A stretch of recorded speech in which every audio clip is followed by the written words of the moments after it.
Hello students, welcome to the class of biology. पिछले video में हमने ओवरी और ग्राफियन फॉलिकल्स के बारे में पढ़ा था। ठीक है, डिफरेंट डिफरेंट जो फॉलिकल्स का डेवलपमेंट है उसके बारे में हमने पढ़ा था।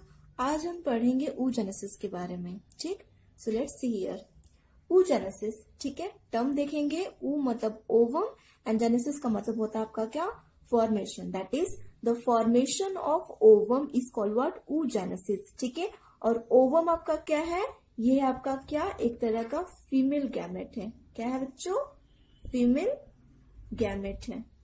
ठीक है, तो oogenesis क्या होता है आपका, the formation of female gamete that is the ovum is called what, oogenesis। ठीक, अब इसका साइट क्या होता है, कहाँ पे ये oogenesis प्रोसेस होता है, तो दैट इज द ओवरी। ठीक, लास्ट वीडियो हमने डिस्कस किया था कि जो आपका ओवरी है वो आपका क्या है, प्राइमरी फीमेल सेक्स ऑर्गन है।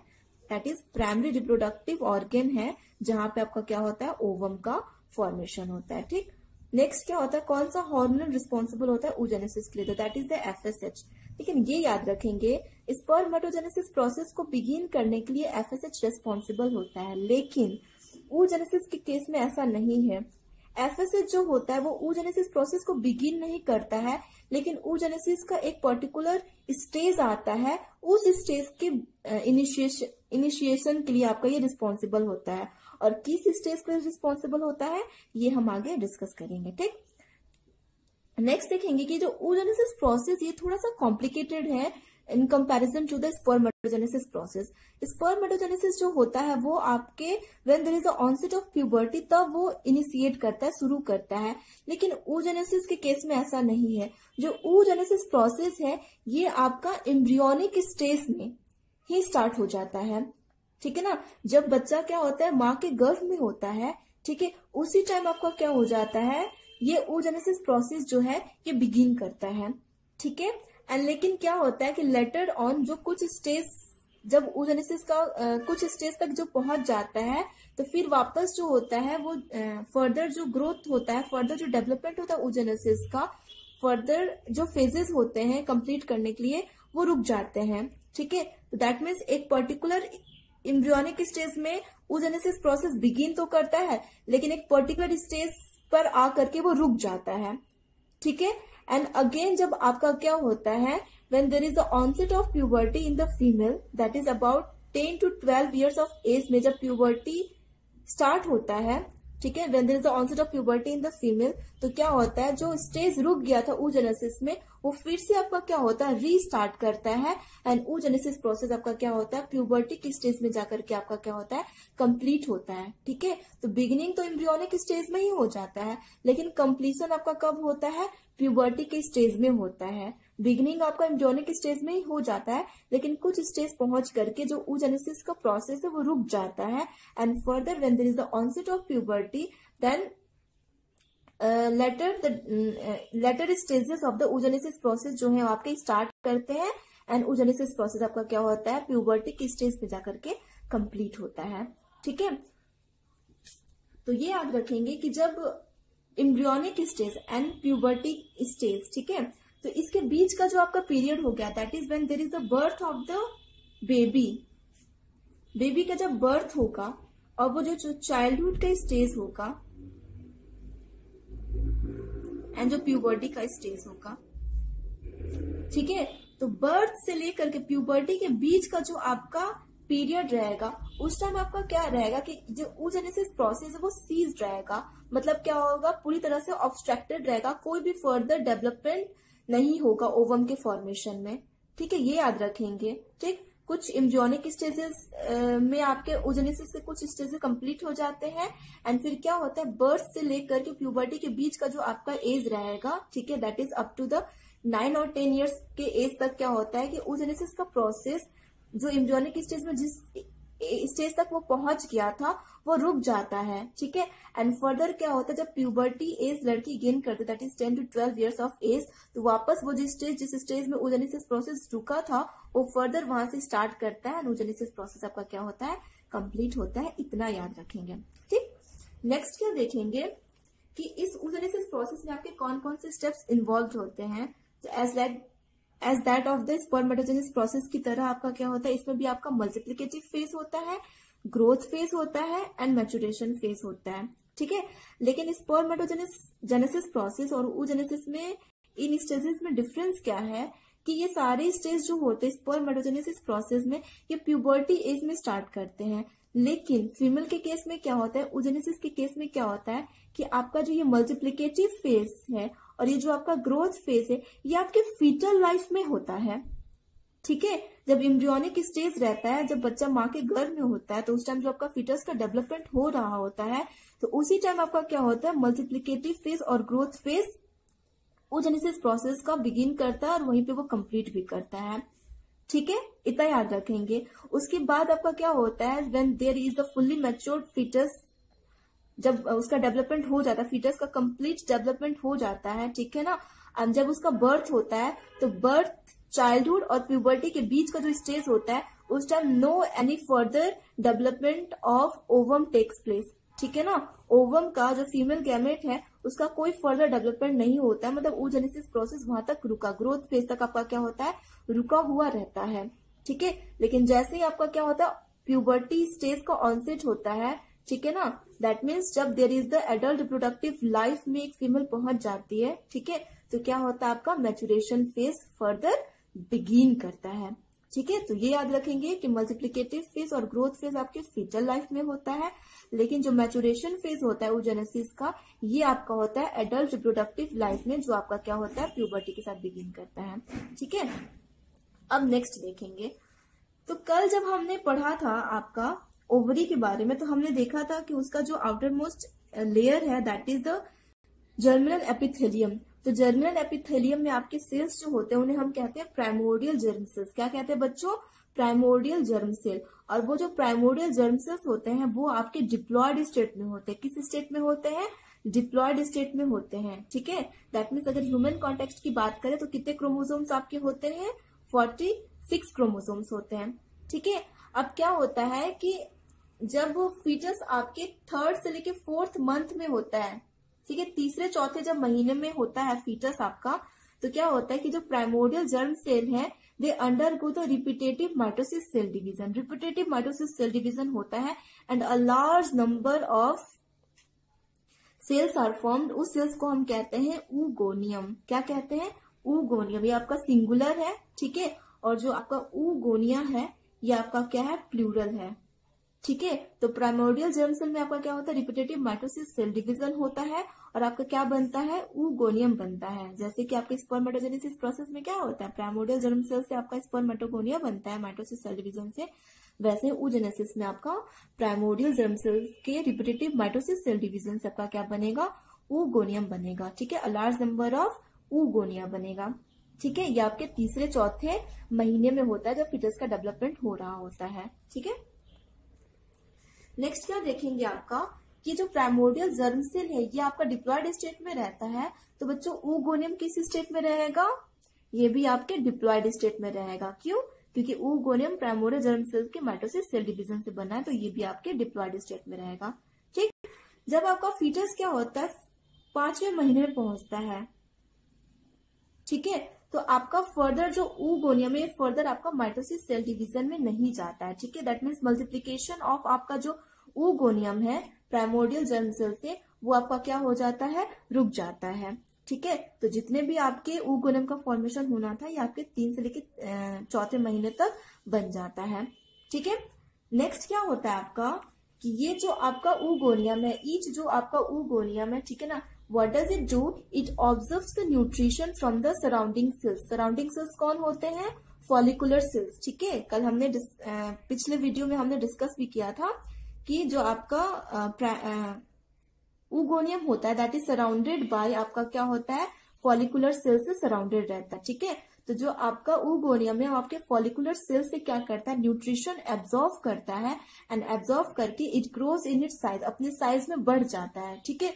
उस सब स्ट्रक्चर को हम क्या कहते हैं, प्राइमरी oocyte कहते हैं। क्या कहते हैं बच्चों, प्राइमरी oocyte कहते हैं, ठीक है। तो ये जो आपका स्टेज होता है दैट इज ऊगोनियम से प्राइमरी oocyte का फॉर्मेशन, इसे हम कहते हैं growth phase. And primordial germ cell के रिपीटेटिव माइटोसिस सेल डिवीजन से जो आपका ऊगोनियम का फॉर्मेशन होता है इसे हम कहते हैं मल्टीप्लिकेटिव फेज। ठीक है। तो मल्टीप्लिकेटिव फेज आपका कब होता है, जब फीटस 3rd से लेकर 4th मंथ के डेवलपमेंट में एंटर करता है, ठीक है, उस टाइम में आपका क्या होता है, मल्टीप्लिकेटिव फेज होता है, ठीक है। जब 5th मंथ में पहुंच जाता है तो फर्दर मल्टीप्लिकेशन ऑफ oogonia रुक जाता है आपका, ठीक है। और ईच आपके जो oogonia है they undergo the growth phase, ठीक है, they observe the nutrition from the surrounding cells that is the follicular cells, चाहे ग्रेनुलोसा सेल्स से एब्जॉर्व करते हैं and they grow in their size, ठीक है। एंड क्या फॉर्म करते हैं, प्राइमरी oocyte फॉर्म करते हैं, ठीक है।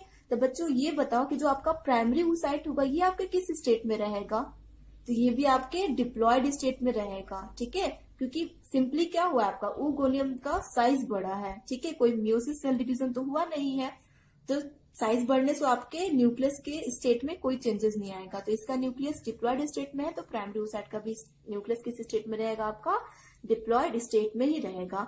तो ये जो आपका मल्टीप्लिकेटिव फेज और ये ग्रोथ फेज है, ये आपके किस में रहता है, ये फीटल लाइफ में, जब एम्ब्रियोनिक स्टेज रहता है इसी दौरान ये आपका मल्टीप्लिकेटिव फेज और ग्रोथ फेज होता है, ठीक है, इतना याद रखेंगे।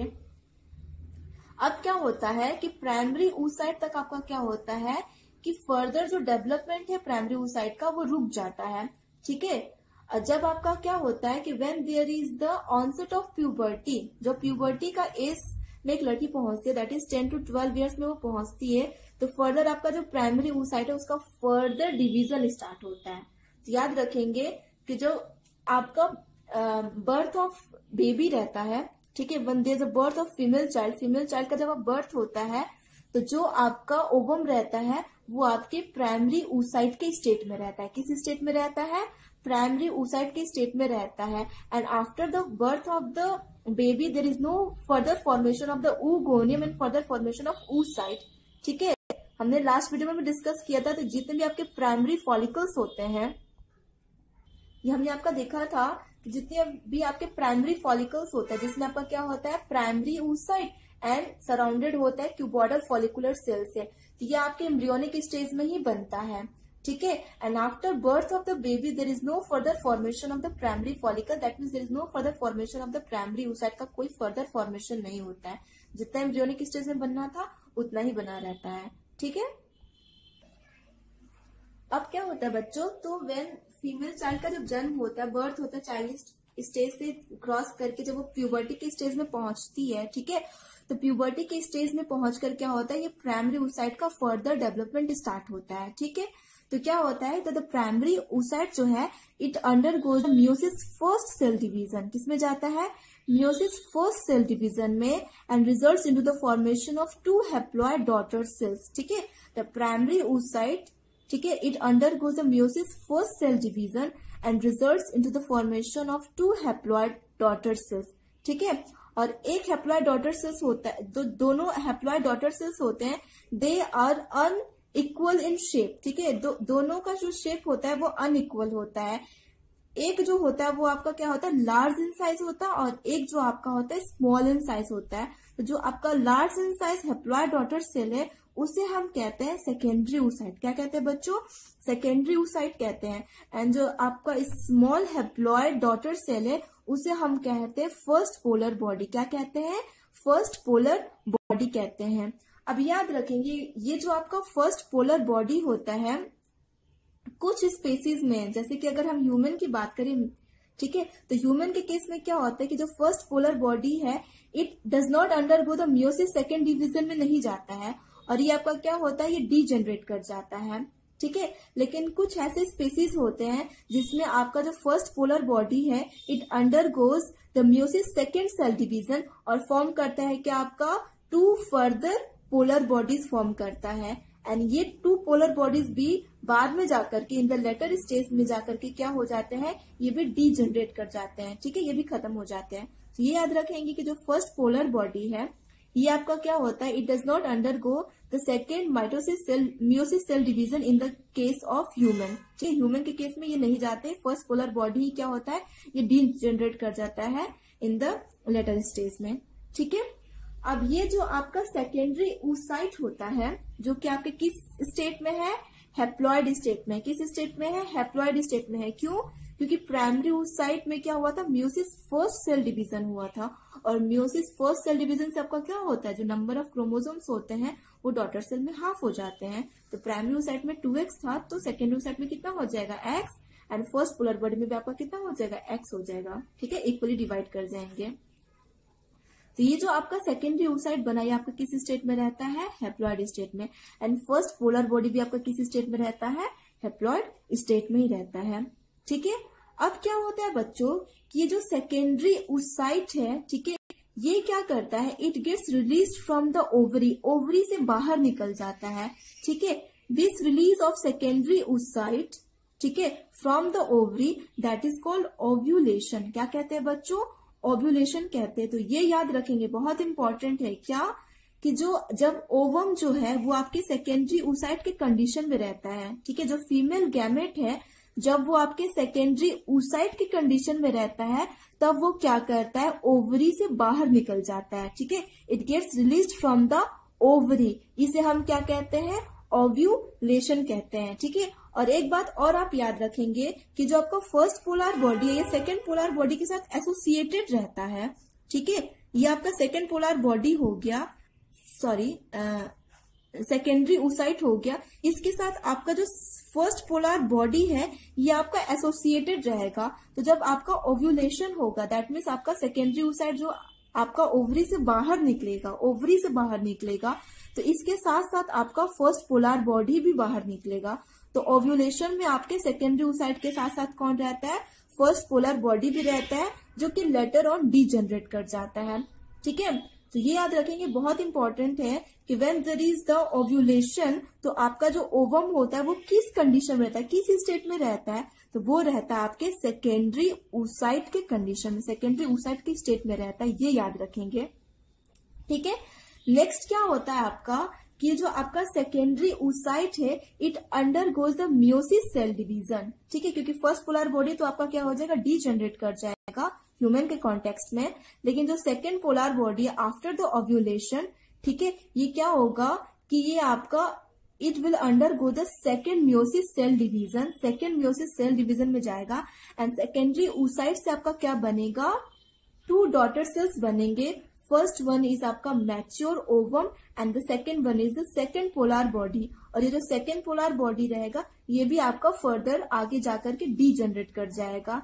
ठीक है, और ये जो आपका मैच्योर ओवम है ये आपका क्या करेगा, ये फर्टिलाइजेशन में आपका क्या करेगा, पार्टिसिपेट करेगा। ठीक है, लेकिन बच्चों यहाँ पे एक बात आपके लिए जाननी है क्या, ठीक है, तो ये याद रखेंगे कि सेकेंडरी oocyte के फर्दर डेवलपमेंट के लिए, दैट मीन्स ये meiosis cell second cell division में तभी जा सकता है when there is the fertilisation of secondary oocyte। मतलब क्या होता है कि meiosis cell division takes place only after the fertilisation, that means जब आपका क्या होता है, ओवम जो होता है जो कि आपके सेकेंडरी oocyte की स्टेट में है, जब इसके साथ आपका क्या होता है, मान लीजिए कि आपका क्या हो गया, सेकेंडरी oocyte हो गया, इसके साथ आपका क्या होता है, जो आपका स्पर्म होता है, ठीक है, इसका जब आपका फर्टिलाइजेशन होता है तभी जाकर के क्या होता है, जो सेकेंडरी oocyte है ये आपका एक्टिव हो जाता है। ठीक है, और एक्टिव होने के बाद ये क्या करता है, it undergoes the meiosis second cell division and form the mature ovum and second polar body. ठीक है, अगर आपका फर्टिलाइजेशन नहीं होगा, that means if there is no fusion of the sperm and secondary oocyte, तब तक आपका क्या होगा, मियोसिस सेकेंड सेल डिवीजन नहीं होगा, ये याद रखेंगे। ठीक है, फर्टिलाइजेशन इज रिस्पॉन्सिबल, जरूरी है आपका, किस लिए, for the meiosis second cell division of the secondary oocyte cell. ठीक है, ये याद रखेंगे, ये बहुत आपका इंपॉर्टेंट है। ठीक, अगर फर्टिलाइजेशन नहीं होगा आपका तो सेकेंडरी oocyte है, इसमें आपका मियोसिस सेकेंड सेल डिवीजन होगा ही नहीं। ठीक है, तो मियोसिस सेकेंड सेल डिवीजन के लिए फर्टिलाइजेशन क्या है, जरूरी है, तो ये याद रखेंगे। तो हमने क्या पढ़ा कि आपका जो प्राइमोर्डियल जर्म सेल है, it undergoes the mitosis cell division and forms a large number of cells, that is called the oogoneum। Primordial germ cell भी डिप्लॉयड स्टेट में, oogoneum भी डिप्लॉयड स्टेट में, और इस फेज को हम कहते हैं मल्टीप्लिकेटिव फेज। ये जब कब होता है, ये जब फीटस जो है आपका ये 3rd से लेके 4th मंथ के डेवलपमेंटल स्टेज में रहता है, तब आपका क्या होता है, मल्टीप्लिकेटिव फेज होता है। जब 5th मंथ होता है तो फर्दर जो मल्टीप्लिकेशन ऑफ oogonia है, that is cease, that is stop, obstructed हो जाता है। ठीक, उसके बाद क्या होता है कि जो आपका ईच oogonia है, it absorbs the nutrition from the surrounding cells that is the follicular cells and increases in the size and forms a structure that is called the primary oocyte. क्या कहते हैं? प्राइमरी oocyte कहते हैं. And this the conversion of oogonium into the primary oocyte that is called what? Growth phase इसे कहा जाता है. ठीक है, ये भी किस स्टेट में आपका रहेगा? डिप्लॉयड स्टेट में रहेगा. ठीक, उसके बाद ग्रोथ फेज में क्या होता है, यहां तक आकर के आपका क्या होता है, फर्दर जो डेवलपमेंट होता है वो आपका रुक जाता है. And then there is the onset of puberty in the female child. फिर क्या होता है, आपका मैचुरेशन फेज स्टार्ट होता है, जिसमें आपका क्या होता है कि जो प्राइमरी oocyte है, it undergoes the meiosis first cell division and क्या फॉर्म करता है आपका? two daughter cell. One is the secondary oocyte and the other smaller size daughter cell that is called the second polar body, जो later on जाकर के आपका degenerate कर जाता है. and जो larger in size का जो आपका daughter cell है, haploid daughter cell, उसे हम क्या कहते हैं? secondary oocyte कहते हैं. और याद रखेंगे कि जो secondary oocyte है, ये आपका क्या करेगा? it will get released from the ovary. ठीक है, और this release को हम क्या कहेंगे? ओव्यूलेशन कहते हैं. ठीक है, सेकेंडरी oocyte का ओवरी से रिलीज बाहर आने के प्रोसेस को हम क्या कहते हैं? ओव्यूलेशन कहते हैं. और ये याद रखेंगे कि ओव्यूलेशन में सेकेंडरी oocyte जो है आपका फर्स्ट पोलर बॉडी के साथ में निकलता है. ठीक है, जो आपका first polar body secondary oocyte के साथ आपका क्या रहता है? एसोसिएटेड रहता है during the ovulation and later on जाकर के आपका क्या होता है? डिजेनरेट कर जाता है.